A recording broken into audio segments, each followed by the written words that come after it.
অপরাধী লেখা থেকে আমার ছবিটা খোল খোল খোল, নইলে তোর অপরাধী তালিকা আটকাই দেব। নতুন চাকরিতে জয়েন কইরা পাওয়ার দেখাইতেছস না? আরে এই শান্তর পাওয়ার কত তা তুই জানোস না? জানোস না? জানোস না? জানোস নাই? তোর থানা আমার বিরুদ্ধে কেউ কিছু বলার সাহস পাই?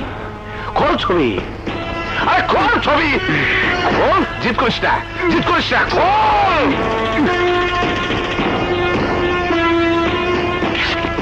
পরের বার আমার নামে কোনো কিছু করার চেষ্টা করলে শর্টকাটে আমি তরে উপরে পাঠাই দেবো, উপরে।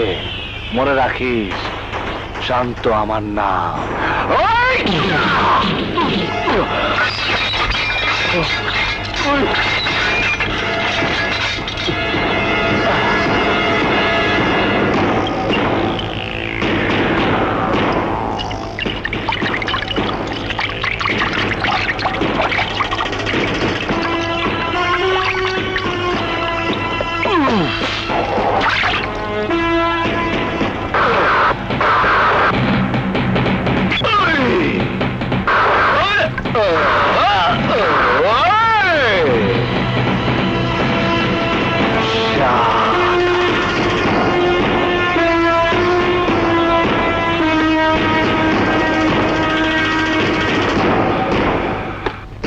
অসম্ভব, এ হতেই পারে না।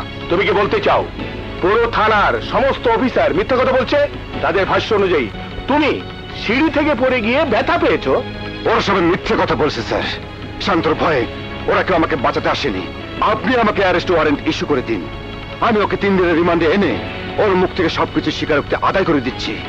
ইম্পসিবল রাজু, থানায় এত অফিসার থাকতে শুধু তোমার কথার উপর ভিত্তি করে কারো নামে আমি অ্যারেস্ট ওয়ারেন্ট ইস্যু করতে পারি না।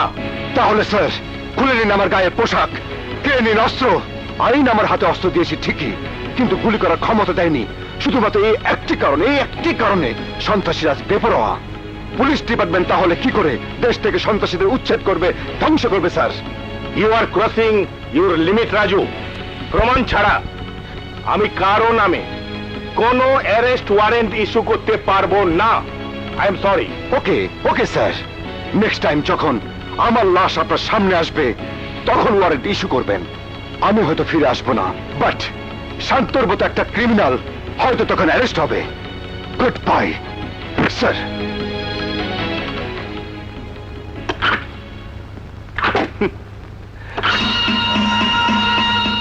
ওয়েল ডান জহি। আরে ওয়েল ডান আজগর, এসো এসো। তোমার মিষ্টি খাওয়ার টাকা তোমার কাছে পৌঁছে যাবে। কিন্তু আজগর, শান্তকে সাবধান করে দিও, পরের বার আমি সবার মুখ বন্ধ করতে নাও পারি। ইলেকশন যতদিন না হচ্ছে ততদিন পারতেই হবে কমিশনার। শান্ত হচ্ছে ঢাকা শহর একটা পাওয়ার, ও হাতে না থাকলে ইলেকশনে আমি জিততে পারবো না। কিন্তু এলাকার ওসিকে খেপিয়ে দিয়ে শান্ত ভালো করেনি। একটা উসিলা পেলেই ও শান্তর উপর শোধ নেবে। উত্তরে ঘেন্না ধরে গেছে চাকরির উপর।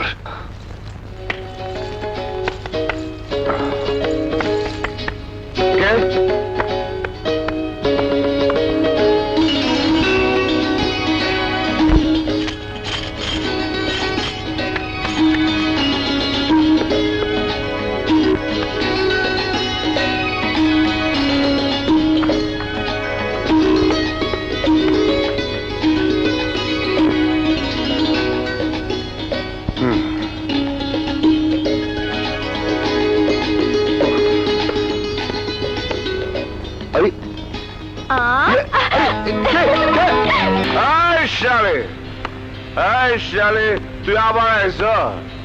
আজ তোর আমি জানে মেরে বলাবো, জানে।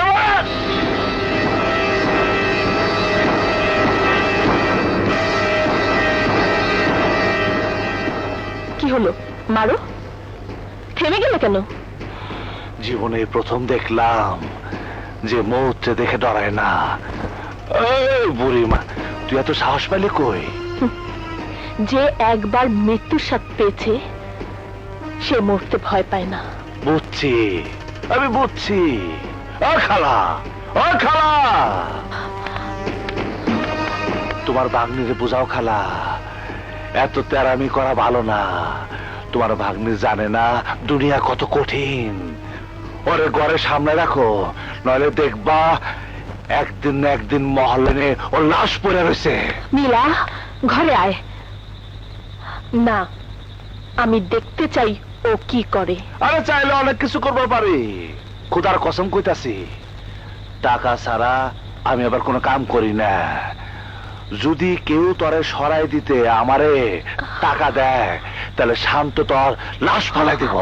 নীলা, আয় আয়, ঘরে চল। হায় হায়, হাসে কিভাবে? বেদব, বেদব, চরম বেদব। খালা, তুমি বুঝতে পারছো না খালা, ওর সাথে লাগতে যাওয়া তোর একদম ঠিক হয়নি। বস।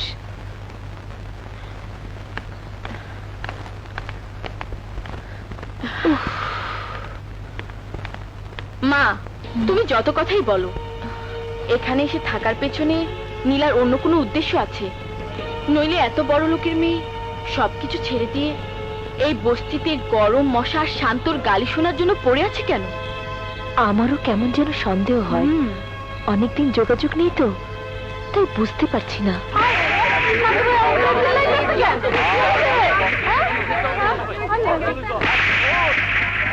এত রাতে কে মারামারি করছে খালা? কে আর হবে, নিশ্চয়ই শান্ত। আচ্ছা, আমি দেখছি। তোর দেখে কাজ নেই। হ্যাঁ, আমি দেখছি বাবা, দাঁড়াও। এমন শিক্ষা তোরা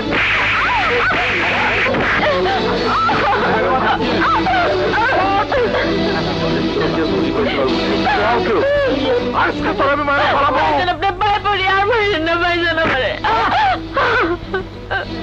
মারুম না তো কি করবো, মারুম না তো কি করবো, করে না তোর আমি আদর করবো।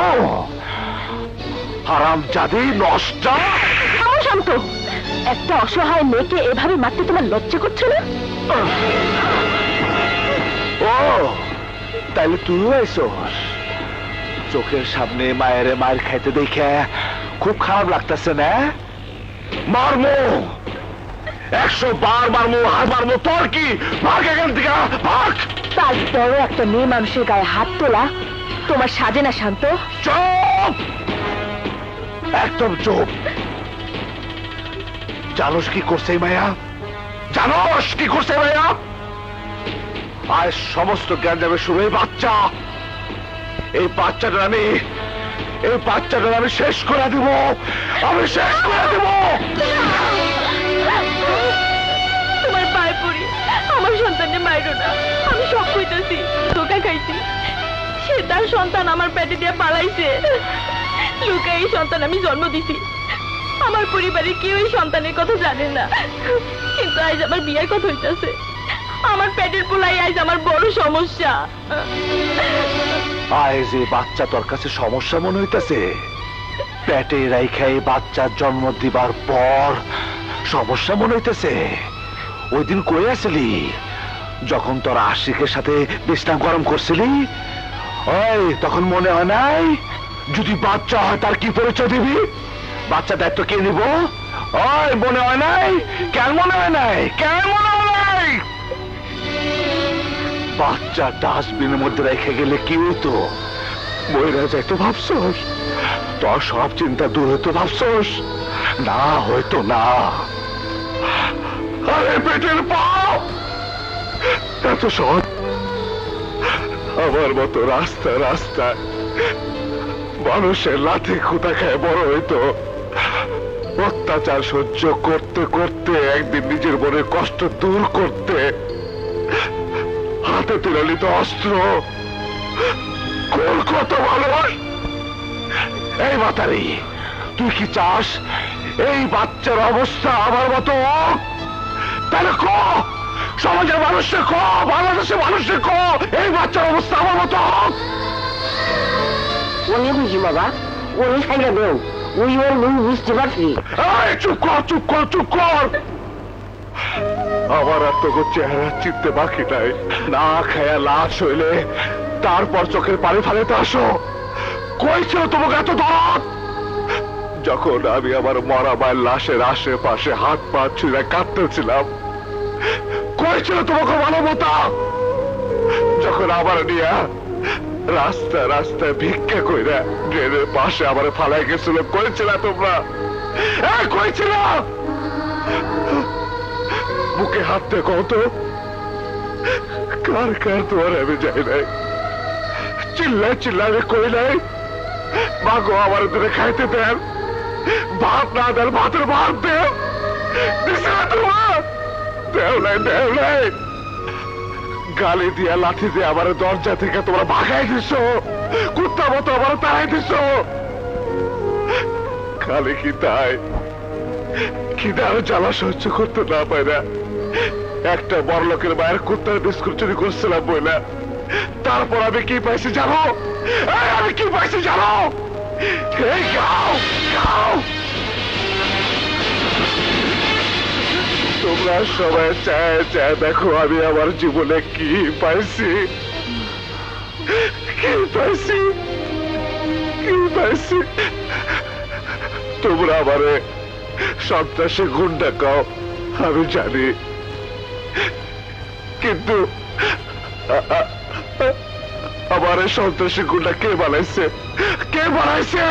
তোমরা, তোমরা সবাই মিলে আমার গুন্ডা সন্ত্রাসী বানাইছো। সেই দুঃখে আমার বুকের ভিতরের আগুন আজও দাও দাও করে জ্বলে। আমি আগুনে পড়তে পড়তে আজ একটা আমি জ্বলন্ত আগুন, আমি পয়সা থাকতে আর একটা রাক্ষস পয়দা হইতে দিব না। ভাগ, আরে ভাগ সবাই ভাগ, খোদার কসম লাগে।